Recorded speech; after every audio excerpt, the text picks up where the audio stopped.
আসসালামু আলাইকুম এভরিওয়ান। আমার হাতে যে ফোনটা দেখতেছেন এই ফোনটার মডেল হচ্ছে আইফোন এক্সএস ম্যাক্স। এই ফোনটার ব্যাটারি হেলথ কমে গেছে, একবারে সার্ভিস হয়ে গেছে। কাস্টমার নিয়ে আসছে ব্যাটারি চেঞ্জ করার জন্য। কাস্টমার আসছে আমার টিকটক থেকে। আসলে কাস্টমার আমার টিকটকের ভিডিও দেখে, তো উনি আমার টিকটক দেখে আসছে। প্রথমত ডিসপ্লেটা সুন্দর করে খুলে নিলাম, দেন তারপরে ডিসপ্লের মাদারবোর্ড থেকে সেপারেট করলাম, দেন সুন্দর করে ব্যাটারিটাও খুললাম। ব্যাটারির নিচে যে অ্যাডিটিভ থাকে সেটাও কিন্তু আমি সুন্দর করে ক্লিন করে নিচ্ছি। এটা ক্লিন না করলে কী হয়, ব্যাটারিটা সুন্দর করে বসে না। অনেক টেকনিশিয়ান আছে এগুলো ক্লিন করে না, যেভাবে আছে এইভাবে বাংলা গাম মেরে লাগাই দিয়ে দেয়। আসলে কাজ করলে করার মতো ফিনিশিং করতে হবে সুন্দর।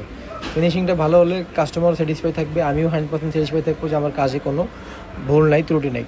সুন্দর করে কিন্তু আমার ক্লিন করা শেষ বা ব্যাটারিটা লাগানো শেষ। ডিসপ্লেটা কিন্তু আমি সুন্দর করে ফিটিং করে লাগাই দিচ্ছি।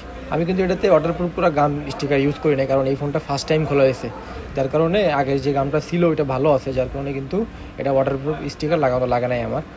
সুন্দর করে কিন্তু ফোনটা আমি ক্লিন করে দেন রাবার দিয়ে সুন্দর করে ক্লিন করে দিচ্ছি ফোনটা। কাস্টমারের সার্ভিসটা হচ্ছে বড় কথা। কাস্টমারের চার্জিং পোর্টেও ময়লা ছিল, এটাও কিন্তু আমি ক্লিন করে দিচ্ছি।